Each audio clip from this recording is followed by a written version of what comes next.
Hi, this is Susan Gerbic from GSOW. That's Guerrilla Skepticism on Wikipedia. I want to thank everyone who, via the Skeptic Zone podcast, has contacted me to become an editor on Wikipedia. Together, we have worked on or created over 1,200 Wikipedia pages. Countless thousands of people all over the world access those pages each day. In fact, we're over 52 million page views.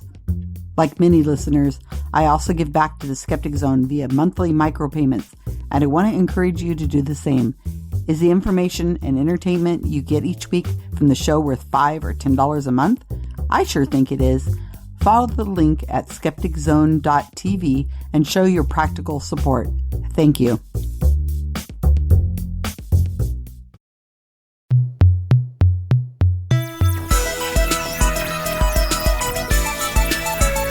Welcome to the Skeptic Zone, the podcast from Australia for science and reason.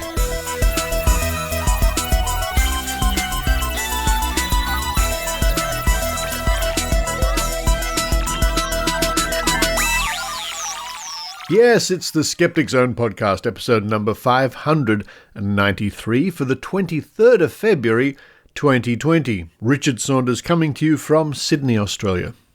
Coming up on this week's show, 10 things to look out for with Medicine Advertisements. Now, this comes in the wake of a multi-level marketing company being fined nearly $40,000 for alleged breaches of the code. In this case, it's the Juice Plus company. And they've been fined by the Therapeutic Goods Administration, the TGA. And in researching this story, I discovered an information page from the TGA about what you should look out for when medical products are being advertised. A handy checklist, especially if you're considering using so-called alternative medicine. Following that, it's the next in our series of Logical Fallacies with Michelle Bijkersma, our new reporter. This week, Michelle looks at the appeal to authority. And I'm certainly looking forward to catching up with Michelle and lots of the VIII skeptics at Skepticamp next weekend. More information about that at the end of the show. Then we have an update from Susan Gerbic from Guerrilla Skepticism on Wikipedia. I think we need to think. This week, Susan gives us an update on some recent additions and revisions to Wiki pages, including the page of CHOICE Magazine here in Australia, and where you can find out more about the famous Shonkey Awards. Then to round off the show, it's Maynard Spooky Action. More from Skepticon 2019 in Melbourne. This week, Maynard chats to our very own reporter, Trish Hann, about social media influencers and more. A mixed bag of an episode this week. But now it's time for me to run downstairs and have a bit of an international selection. Miso soup, Irish stew, and bread pudding. Make of that what you will. While I do that, I hope you enjoy the Skeptic Zone.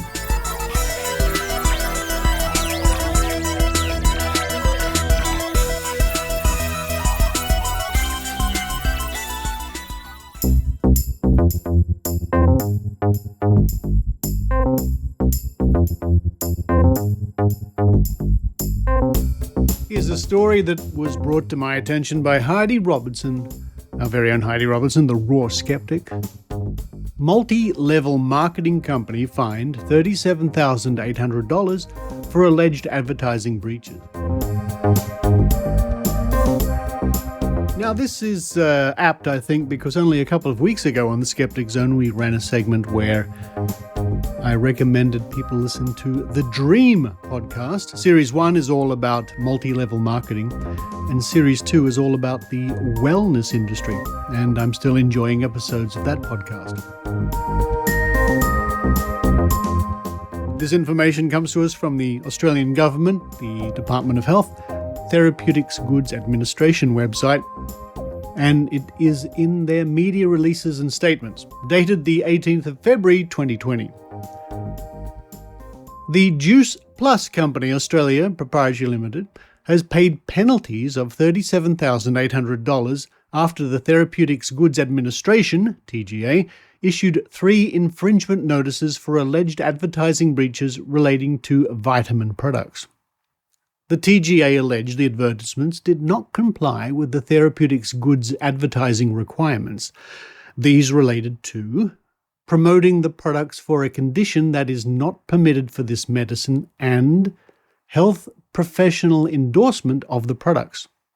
Direct sellers of these products should be aware that they have the same legal obligations as the company when advertising therapeutic goods and must comply with the Therapeutic Goods Advertising Code.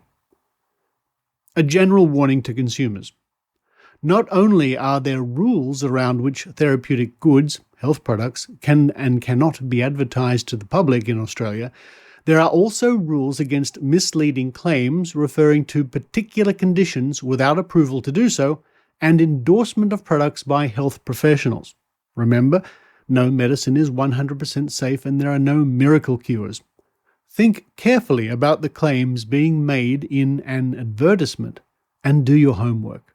If you think an ad breaks the rules, make an advertising complaint online so we can investigate. And people in the skeptical movement here in Australia, namely Ken Harvey, Dr. Ken Harvey, people like Mal Vickers have certainly been doing much of that.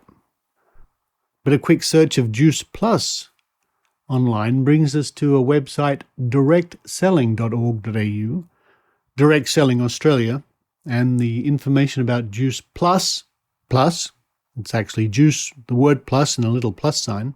Juice Plus is the convenient and inexpensive way to add more nutrition to your diet from fruits and vegetables every day. Juice Plus Fruit Blend is made from 7 different fruits. Juice Plus Vegetable Blend is made from 10 different vegetables. Grains plus an array of natural antioxidants, phytochemicals, and fibers in a convenient capsule form. Each ingredient is especially selected to provide you with a wide range of nutritional benefits.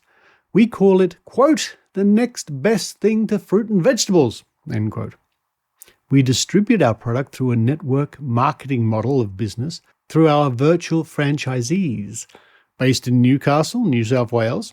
And for those international listeners, Newcastle is the first major city north of Sydney, not too far north of Sydney. Our office looks after our distributors throughout Australia and New Zealand. Now, this had me interested in looking around the website of the Therapeutic Goods Administration. And I came across this interesting page, and it's under Home, About the TGA, Advertising Hub, Complaints and Outcomes. 10 things to look out for in medicine advertisements.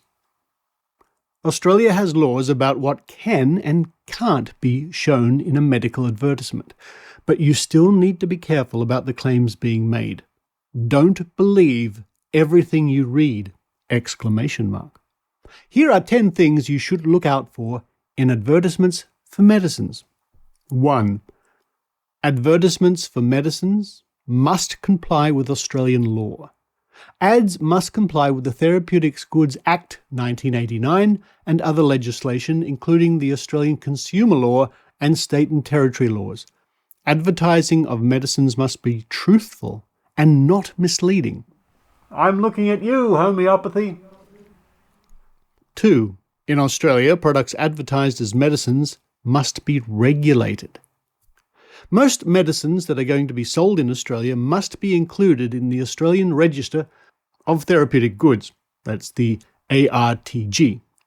These medicines must display an OST-L or OST-R number on the front of their package. Be wary of any medicines that don't have either of these numbers, as they may be illegal or not be a genuine medicine. Now, for many years, the Australian Skeptics, and indeed the Skeptic Zone podcast, has been advising people to look out for the OST-L or OST-R. OST-L meaning listed, meaning the product only has to, in theory, be backed up by evidence and, in theory, work. And OST-R, registered, meaning the product has actually been tested scientifically and shown to be ethical. Next time you're in your pharmacy here in Australia, have a look at the packet of the medicine you're buying. If it says AUSTL, AUSTL, be wary. 3. Advertisements must be honest and not raise unrealistic expectations. No medicine will be completely effective for all patients.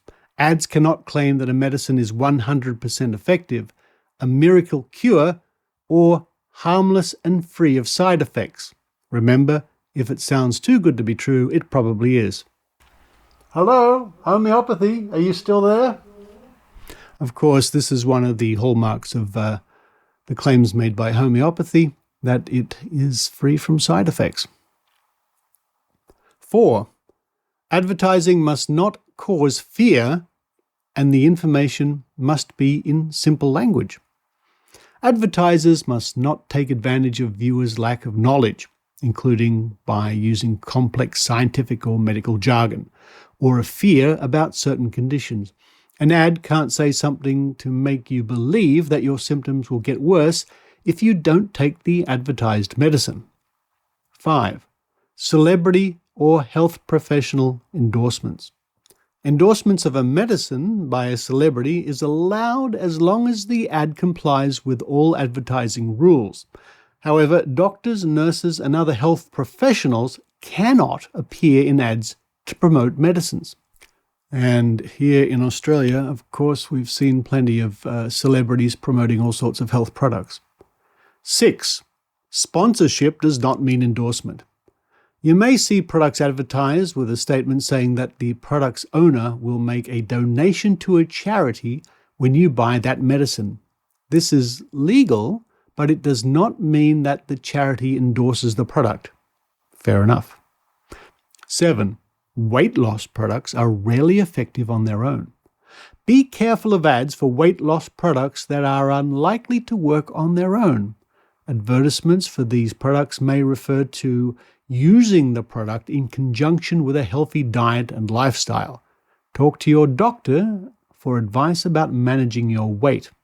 And I, for one, am very pleased to see that it says talk to your doctor and not talk to your health care professional. For, as we've mentioned before on the Skeptic Zone, a health care professional these days can mean anything, including a homeopath. 8. Research in ads should be disclosed and comparisons fair. Where the advertisements for medicines refer to research or results, they must identify the researcher. It is illegal to state or imply that other products are ineffective or harmful. 9. References to laboratory studies and tests are not always what they seem. Some advertisements for medicines claim their results are supported by laboratory tests or studies. However, this may just mean that the product was tested on cells in a test tube or on animals such as mice, and does not mean that the medicine will give the same results when used in humans. 10. Medicines based on traditional use must say so. Some medicines are supplied in Australia based on traditional use. For example, Western herbal medicine, homeopathy. Rather than, or sometimes as well as, scientific evidence. Then towards the bottom it says, advertising can take many different forms. For example, native advertising is advertising that is presented in the same way as other content around it, like news. Advertising can also appear as social media posts. Same fundamental rules apply to all. And right at the bottom, this is very important. No matter the format, if something encourages you to look for or use a particular medicine, it is an advertisement. And then it goes on with how you can contact them for more information. I will link to this page in this week's show notes as well. I think that is a very good page and very good points to keep in mind. Now, the TGA, the Therapeutic Goods Administration, has certainly come in for a lot of criticism over the years from skeptical groups about their lack of action against certain modalities. Hello, homeopathy, are you still there? But to give them their due, they do take action when they can, and I will imagine that, like many government departments, they are somewhat under-resourced. An interesting little rabbit hole there, thanks to Heidi Robinson, the Raw Skeptic.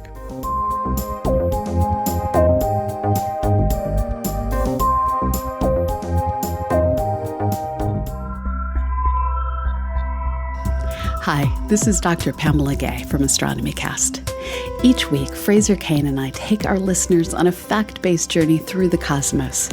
With our weekly podcast, we explain not just what we know, but how we know what we know about this universe that we share. Check us out at astronomycast.com and look for us in iTunes, Google Play, and wherever you download podcasts. See you online.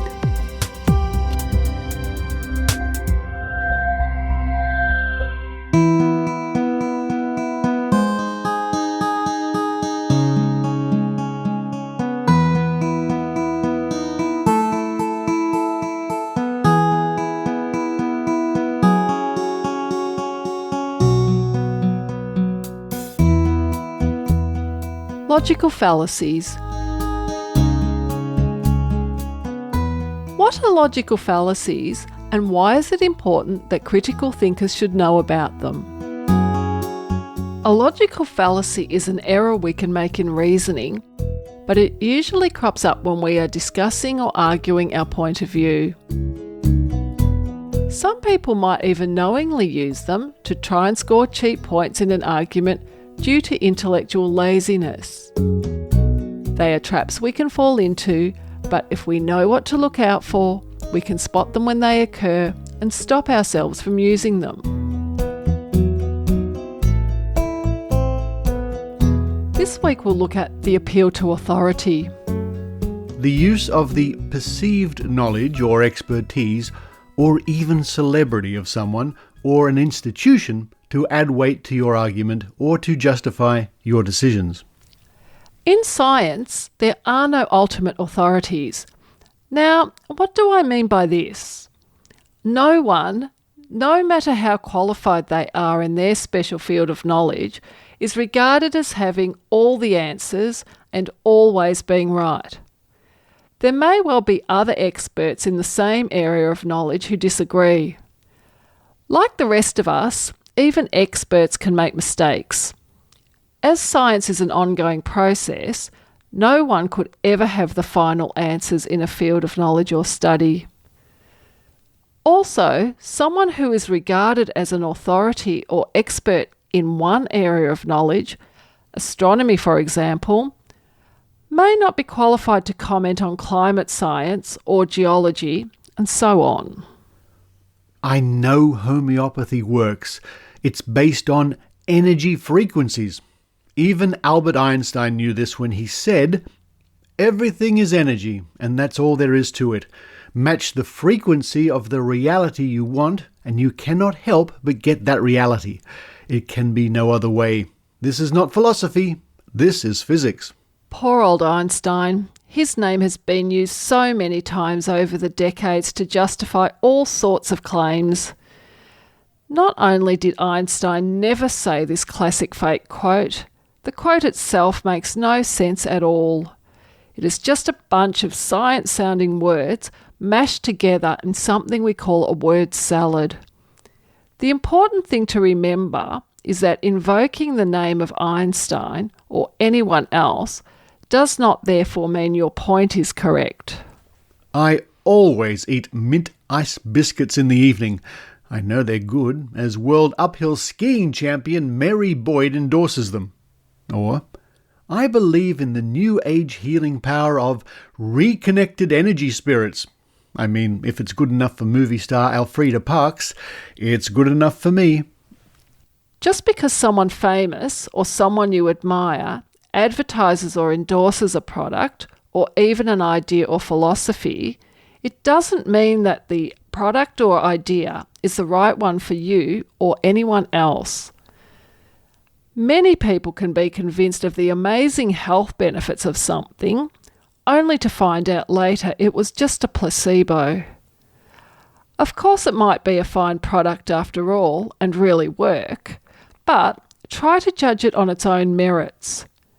Mint ice biscuits aren't any better or worse just because someone you like promotes them.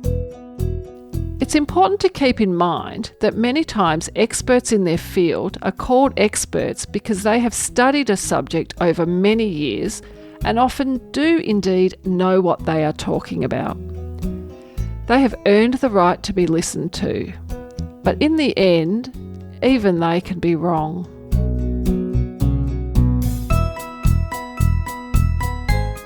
Knowing a logical fallacy when you hear one, and even knowing its name, is important when arguing your point of view.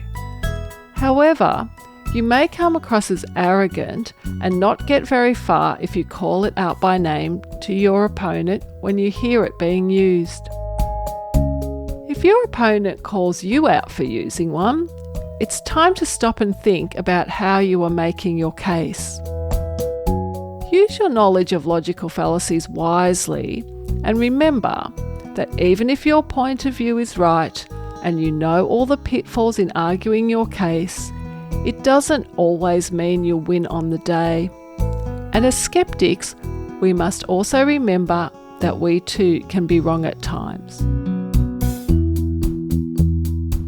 I'm Michelle Bijkersma from the VIII Skeptics. Thanks for listening.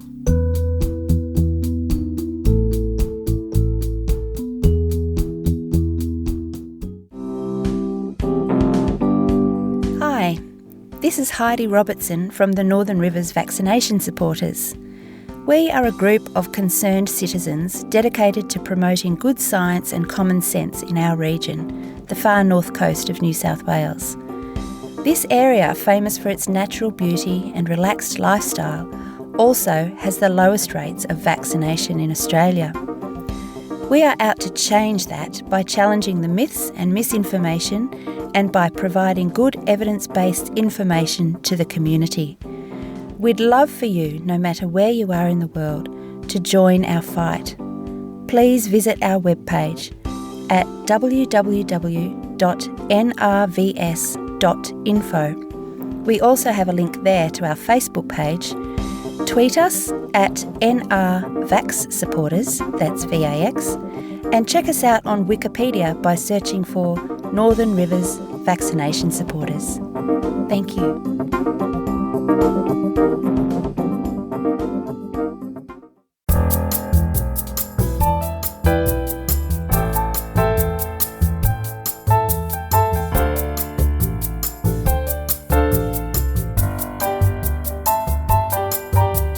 I think we need to think.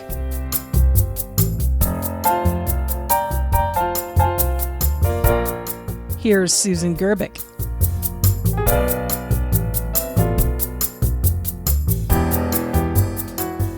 Hello, Skeptic Zone listeners. This is Susan from the Guerrilla Skepticism on Wikipedia project. I'm always happy to get a chance to speak to you. And just a few updates in the world of GSOW, that is the Guerrilla Skepticism on Wikipedia project. Our international team of editors has just written our 1,327th Wikipedia page. And those 1,327 Wikipedia pages have been viewed over 55 million times. In fact, we're getting close to 56 million times now.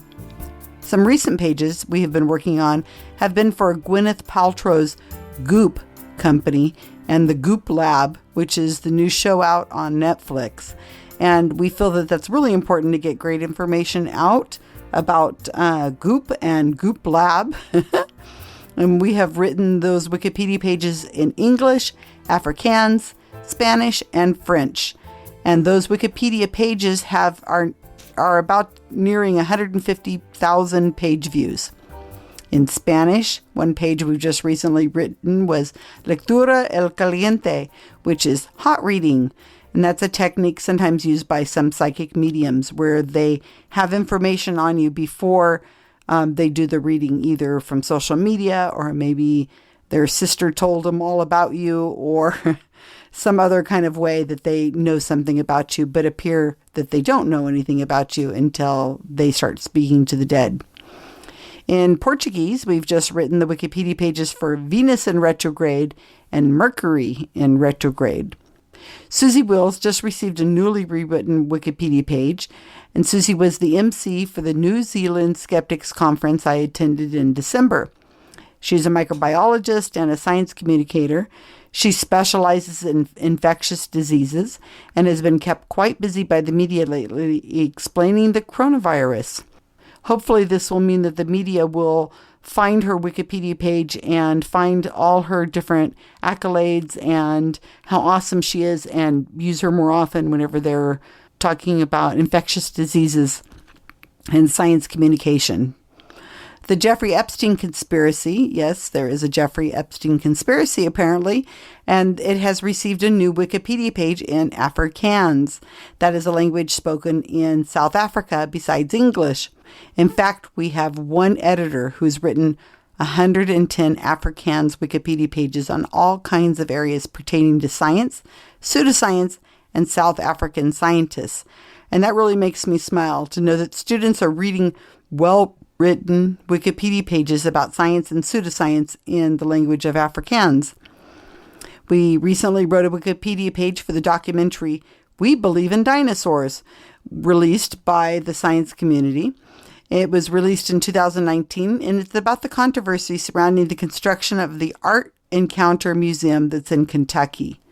One of our editors has a lot of education in the pharmaceutical world, and he has written at least 10, maybe closer to 20 Wikipedia pages that are all titled with a string of letters and numbers, like this one, H3K36ME, which is an epigenetic modification to the DNA packaging protein histone H3. Wow, that's a mouthful. This same editor wrote the Wikipedia page for one of the promising new drugs that is treating Ebola. Richard and Maynard reported from the Shonkey Awards a few months back. They are awarded by CHOICE, which is an Australian consumers association, and that sounds like scientific skepticism. So GSOW editor Lawrence rewrote their Wikipedia page. It's now all referenced, and he has listed all the past Shonkey Award winners. As a Shonkey is a negative award for dubious or dishonest behavior from companies. So being listed on a Wikipedia page is a way to shame companies that practice Shonkey behaviors. And I'm reading the Wikipedia page now, and I see that one of the 2019 Shonkey winners was the entire Australian pet insurance industry for, quote, Catch-22 pet insurance whose conditions make it worthless and bad insurance riddled with exclusions, unquote. So there's way more pages completed than I could mention. Did you know that the Skeptic Zone is currently our best source for new recruits? No experience necessary. Just approach me with a Facebook message and we'll get your training started. A few months later, and you'll be educating the world with well-written and researched articles. And no, you do not have to speak Afrikaans. I want to mention that I've just released a report on the New Zealand Skeptic Conference held last December in Christchurch. We had a fabulous time. Read the article, if anything, for just the photographs, because they are amazing. We had such a blast to attend. And the next conference by the New Zealand Skeptics is going to be held in late October in Wellington, New Zealand. I hope to have a report out next month on the Melbourne conference I attended this last December. The next one's going to be held in the Gold Coast in early October. So get over to the Gold Coast or Wellington this next year. You're going to have an absolute blast. If you can make it to Las Vegas this October, you're going to find me and about 700 other people to meet at SciCon. Speakers will be announced soon. June 7th, which is coming up pretty quickly, is Skeptical. It's held in Oakland, California. Hopefully Richard Saunders will be interviewing a very popular science writer you're all pretty familiar with. I can't say more because we haven't announced the speakers yet, but it's going to be really awesome. We are, as a community, growing the number of lectures and conferences held all over the world, so try to attend one or two as you can. And that's all for the moment, Skeptic Zone listeners. Thank you so much for your welcome as I and Mark Edward traveled through New Zealand and lectured our way around Australia. We somehow managed to avoid the drop bears and hoop snakes, but who knows, maybe the next time we're there, we'll be able to take a photo, a selfie with a hoop snake or a drop bear. Ta-ta for now. Thanks all.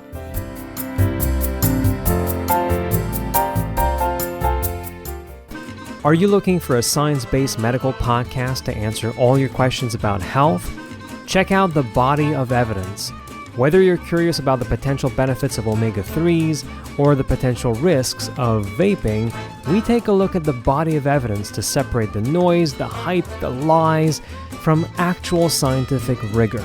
We do it with comedy skits. The only logical thing to do is for me to take off all my clothes and run into the street. No, remember the first rule of podcasting. Always keep your pants on. With jingles. Some are thrilled, some are not. You'll lose that hair if you stop propitiation. And by, discussing what the evidence has to say on the topic at hand. Orlistat is a pill, but yeah, it has the side effects of bloating, gas, and greasy stool, which makes it very unpleasant. The Body of Evidence. Find it at bodyofevidence.ca or on your favorite podcast app. The Body of Evidence. Medicine that tastes funny and science made easy.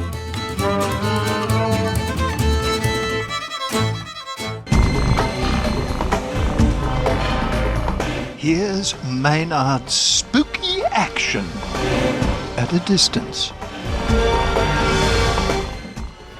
Well, we're in the media room here, and I'd like to call it a scrum, but there's really not enough people, really. There isn't enough people for a fight, really, even. But here I am with...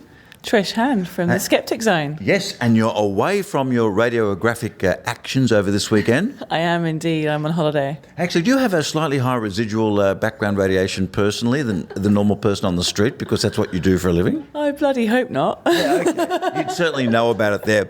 Hey, what have you found the most interesting thing so far in Skepticon?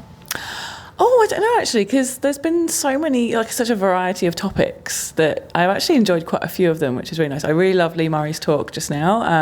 That was fantastic on linguistics. I find linguistics so fascinating. Look, it's fascinating, but I had to leave when, what was she looking subjunctive nodes. Fairly early on, I went, I'm sorry. Look, I'm just going to learn Latin and come back in a couple of years. Yeah, but you were good with it because you had a proper education. Well, yeah, you see, I'm a survivor of a grammar school, so, where we had to learn not only English, but Latin, French and German, and then all the other forms of English that no one actually speaks anymore. Wow. You couldn't tell from how I talk now, but still.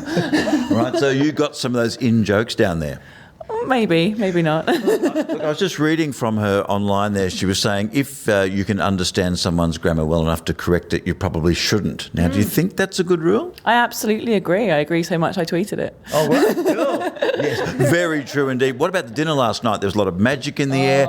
I was a magician's assistant, as were you. Yes, I think Vyom Sharma should be burnt at the stake for being a witch. Yes. I don't think that people should be able to do the kind of tricks that he was doing. I had people coming up to me wanting to know how the trick was done and telling me I was a plant. Oh. No, I had no idea because it was a number, a rather complicated number that came out using a calculator on a phone. I got no idea how it happened. Well, it involved, several people because he went around the room, we had lottery tickets handed out, and then magically the final number of the calculation was not only today's date, but the exact time at which the trick happened. I had a great chat to him because I said, look, both you and Dr. Brad are my two favourite GPs. I wish I had great GPs like you. And he pointed out that, look, you shouldn't be so harsh on GPs because maybe the ones you've seen that have been in practice a bit longer are perhaps a bit jaded and a bit cynical. And maybe we could be affected by that in years to come. So I thought that was an interesting point. I think it's a very good argument for paying your GPs well, because if your GP is having to branch out and do magic for kids' birthday parties and the one funeral, then maybe they should be getting paid better for their actual primary job. I'd got to say, I've heard of these Chinese funerals where they have strippers and all sorts of weird stuff going on, but in Australia, having a magician at your funeral, everyone's thinking, maybe the guy's not dead and it's some elaborate prank that's been pulled on us, I'd like to imagine that he made the coffin disappear or something like that. So is there any new woo or paranormal or unusual thing that someone's mentioned or talked about over the weekend so far, Trish? Well, funnily enough, the thing that has been on my mind that a couple of people have mentioned, and I'm glad that it's being paid attention to, is the absolute explosion of woo on Instagram. You now get these, and I'm going to coin the term influencers, because they're I like it. woo influencers, and they're everywhere. And you've got things like Taze Way, who recently they're Australians. They're another one of those Instagram they are a brand in themselves, and they have been very strongly advocating for not vaccinating. And obviously with what's happening in Samoa, what's happening in Africa, what's happening all over the world, unfortunately, that kind of talk is dangerous, and it's killing people. I was talking to some of the journalists here from The Age today in Melbourne, and they were saying that influencers are getting into crystals and things like that. And I was thinking, well, they can sell them. That's something with a high markup. But do you think it's going to be that sort of things with a high markup they're selling, or the whole wellness package, like do what we do and you'll look like us? So which one seems to be what's going on at the moment? Well, so if you look at last year's Bent Spoon winner, Sarah Stevenson, who we awarded the Bent Spoon to, so she her whole did brand. Did she pick it up, by the way? She dropped by your place for a cup of tea? No, she didn't, but she definitely what we would call subtweeted us afterwards, which was very funny. But no, so her whole brand is based off of, if you buy the things that I buy, if you act the way that I act, then maybe you will look as amazing as I do. And she does. She looks absolutely incredible. But she sells a particular lifestyle. So she sells brands of clothing, types of makeup, types of health drink, smoothies, that kind of stuff. And it's this whole thing of, if you do everything I'm doing, then how could you not look like me? And does she put like an exercise program and that kind of thing in it? Because that is the kind of thing that's probably going to make you look like her more than anything else. Any exercise thing she's doing. Oh, and her DNA, of course, from her parents. Well, exactly. It's, if you win the genetic lottery and you look that amazing, because even when we awarded the Bent Spoon to her, she was quite heavily pregnant, and she still looked absolutely fantastic. She was still doing yoga like every day and putting up all these videos of her bending in all sorts of ways with this pretty decent bump. And I thought, that's absolutely incredible. However, that's going to add to a hell of a lot of shame that women will be feeling if they are not capable of doing that, because, pregnancy does take a lot out of you. And if you're just lucky enough that your genes have given you this almost superpower, well, that's great for you and fantastic, but it can really cause quite a lot of body dysmorphia in other young women. It can cause, lead to eating disorders. It can lead to all sorts of really unhealthy habits. And it's all propagated by this amazing #NoFilter, but there's a lot of filters going around on Instagram. Do you think that this is taking the place of, in the supermarket while you're waiting in the checkout, there's the glamorous magazines at the front, and now it's on your phone and you're kind of choosing to follow it, so it's more insidious? Yeah, I'd say, and the thing is as well, it goes everywhere you go, right? Your phone is always with you. And if you're one of these people that, as soon as 5 minutes goes past, you've got to pick your phone up and start scrolling again. Well, you're not even aware of what you're seeing. So it's literally feeding itself kind of into your brain without you even really being aware of it. Look, there's a point to be made that, perhaps we're dumbing down people here. Surely people must know that what they're watching is a fantasy, and they can't all think that this is completely real and is achievable to everybody else who's watching. Surely people must be able to make that break between fantasy, because they take their own Instagram photos and they're not going to put a bad one up. Well, the thing I think with that is that that's definitely the case when it comes to actual celebrities. So, I know that I'm never going to look like Angelina Jolie because she has a whole bunch. You got her lips, bud. Thanks. And one cheekbone on one side. It's amazing. I couldn't afford the other one. But she has this entire army of people who make her look as amazing as she does. And so she has the money for it as well. But when you look at these influencers, of course, when they first start out, they don't have access to that money, because that's how it self-perpetuates. So they become big, they have a brand, they look amazing. Then what happens is these makeup brands will say, we will pay you this much if you start using our foundation, or if you start... And of course they want to see your photos looking good in their stuff. Look amazing. So not only will they won't just post you some foundation and off you go. They will give you tutorials. They will go through everything with you. Then you obviously watch tutorials of other people and what they're doing, and you finesse your look. So even when the influencers first start out, they still look bloody amazing, but they don't have that polished brand. And I think that's the thing, is that when young girls look at these images and they scroll all the way back to the beginning of these feeds, they will see them and go, well, but she still looked incredible there. It's just maybe her hair wasn't quite as perfect. So that means that if I can look like that, then maybe a brand will come to me and say, oh, we'll give you our slimming tea, or, whatever it is that they're spruiking. For many years now, when I've been talking to, you would get some photos done and go to a modelling agency to join up. But now pretty much the first question you will be asked as a young model is, how many followers have you got on various social medias? And that is almost more important than what you're looking. There might be stuff in the high end where there's certain looks they're looking for, but when you start, they want to know how many followers you got. Yeah, because the whole thing as well with the internet and with these brands, looks come and go really quickly, as you know. Like we've had so many different looks through the years, and like androgynous was a big thing for a long time, and then it became like curvier, and then it went slimmer again, and this kind of stuff. And the brands, the brands know that what people want changes. So as you, I guess, as you follow these trends, you can't really be putting them in magazines and doing it the old school way, because by the time you've printed it and it's gone to press and someone's bought it, we've moved on again. So it needs to be followers, it needs to be online, because these things change so quickly. So does that mean that the way models look now is out of the hands of gay designers who like girls with 12-year-old boy bodies? Is that maybe a positive thing? I wouldn't want to comment on that, but I think... Well, it was the go for a while. It was the go for a while, and it's opened the doors definitely to a lot more styles. And you now get a lot more like non-binary or just at least androgynous kind of looking models, which was not really a thing before.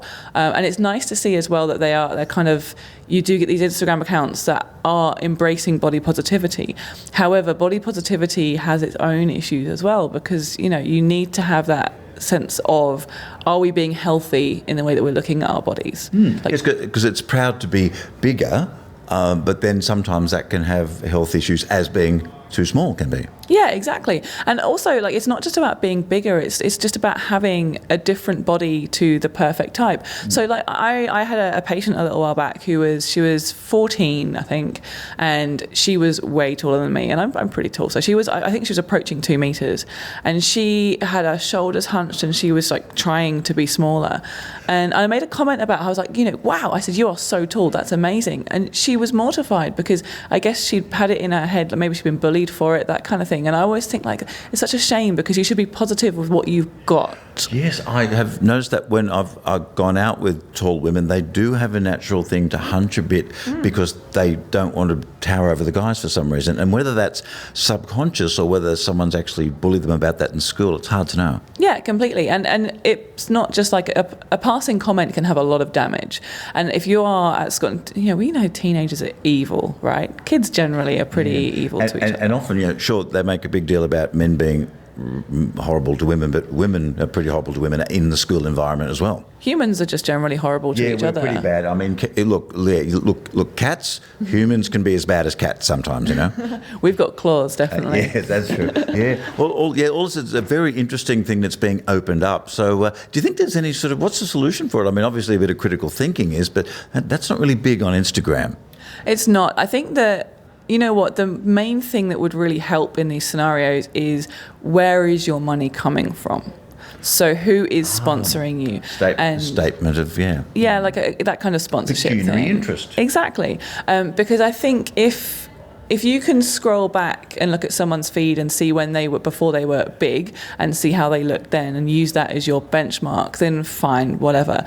But if you're looking at someone's feed now when they've had God knows how many thousands of dollars handed to them, but you don't know that obviously they have been basically created by a series of brands, right? Yes. And when I have gone on someone's Instagram and they've got something that looks rather expensive and say, oh, was that provided by the company? People get really annoyed by that. But if it is provided by the company, that should be something to boast about. Absolutely. So I watch quite a lot of guitar videos, and you'll often find in there they will not only tell you, because it's obvious what guitar they're playing because you can see it, but they'll even tell you what strings they've got on there. They'll tell you what pedal they've got, the cables that they're using. They'll tell you that everything down to even the amp settings. Before you start, they'll tell you, okay, this is the amp setting that I'm using on this particular amp, right? Whereas you don't get that in beauty and fashion so much. So look, right now, Trish and Maynard are calling for full disclosure. in fashion shoots. Absolutely, because it's all about health, and we need to make sure that our young people are being brought up healthily and to not have these eating disorders, body dysmorphia, anything like that, because it's coming from us, the older people, down to them, and we have a responsibility. Look, is there anything we can close? Is there a website or something that looks into this kind of thing or has been revealing this kind of thing that you know of? Well, I wouldn't say a website, but there are some other influencers out there who are doing really, really good work in this regard. So one of these people, Jamila Jamil, she's a British actress. She's been in The Good Place and a few other things as well. She's fantastic because she openly talks about her struggles with eating disorders, with abuse and that kind of thing, and how it's shaped her as a person. And she talks about the fact that, like she looks fantastic, but she'll say, here's why I look fantastic, and she'll talk about what she did to get there. So I think people like her are very important to speak to.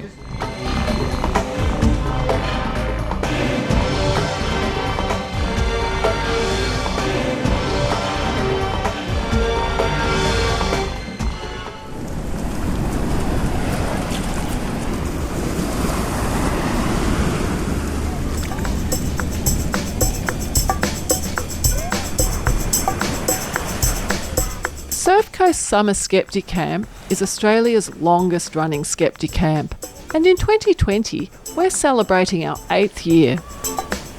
If you'd like to share your thoughts on a topic or hear from other skeptics, come and participate on February 29th at the Aries Inlet Community Centre. Our mix of high-profile skeptics and newcomers include Richard Saunders, podcaster and international skeptic, will be travelling down from Sydney to put strange energies to the test. Mal Vickers, investigator and life member of Australian Skeptics, asked the challenging questions: how do we know the right things to do in public health, and are they evidence-based? Joanne Benamu, Vice President of the Australian Skeptics, Senior Clinical Nurse and Master of Bioethics, will be continuing her defence of science in the literature and in the wider world. The Bureau of Meteorology's Senior Research and Climate Change Authority's Science Advisor, Dr. Scott Power, will help you bust the myths and get the facts about global warming. Retired TAFE educator Tina Hannigan has respect for Australia's qualifications framework. But she's disturbed by shonky operators, and you will be too. Find out how longtime skeptic Carl Hemphill crusades for those who are being scammed into parting with their hard-earned money. Occupational therapist Jess Poshunkula will make her debut as a speaker in the skeptical community. She'll talk about evidence-based allied health and linking her clients to their communities. Ross Finlay, a Scottish engineer and maths science evangelist, will suggest that for some, maths has been a difficult and troublesome child, but now wants to say sorry and play ball. Also debuting are Anko U and Argavan Shafei. These students of Dr. Ken Harvey will continue to whack shonky medical claimants and other moles back into the ground. Surf Coast Summer Skepticamp is fascinating, friendly and free. So come for the day or stay for the weekend. Register now at tinyurl.com/Skepticamp VIII.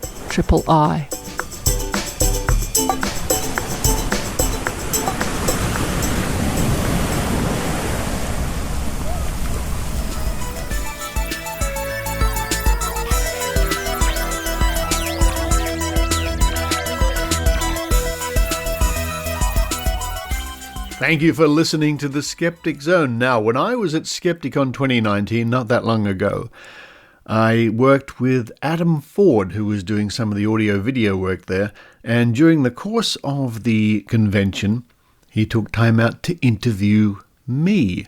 And there's a link to that interview in this week's show notes, a video interview, and it's called Richard Saunders, Skepticism, Vintage Woo and Fake News.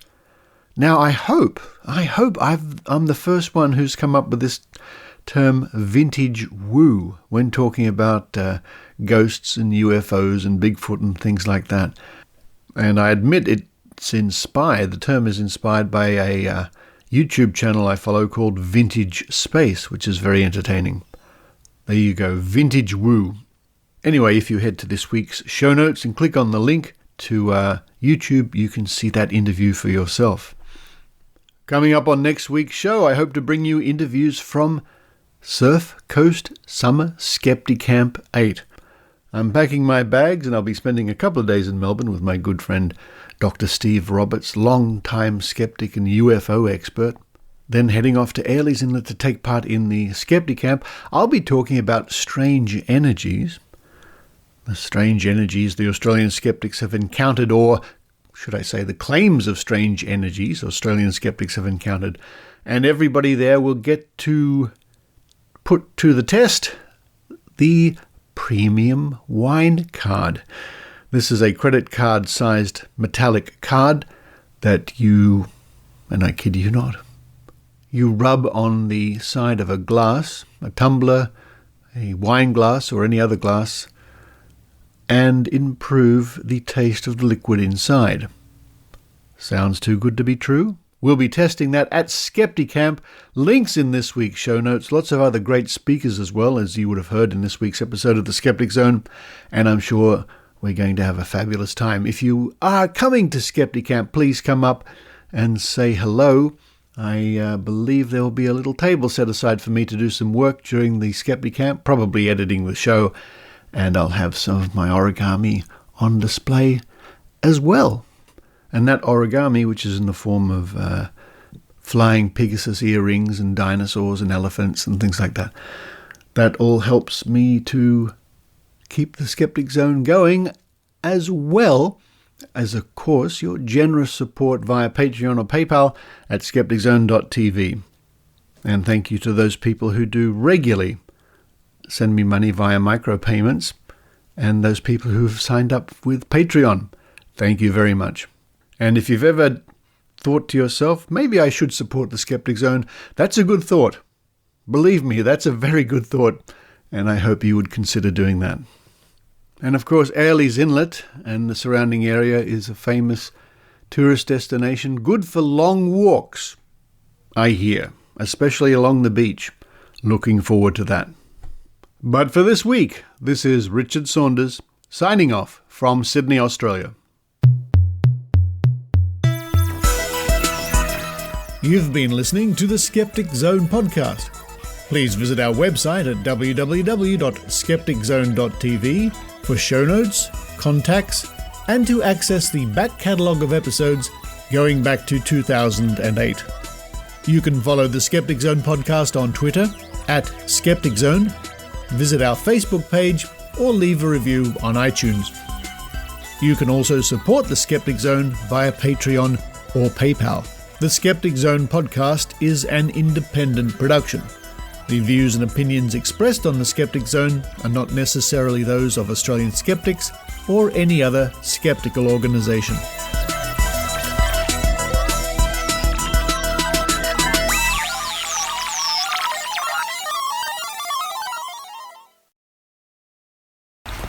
Comes up quite a lot over the years on the Skeptic Zone podcast.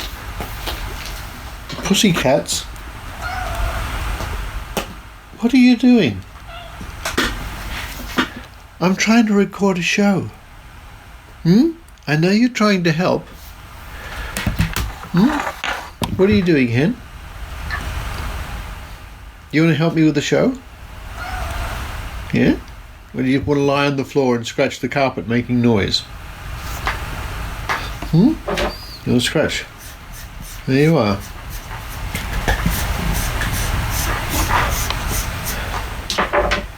How about that? Henny.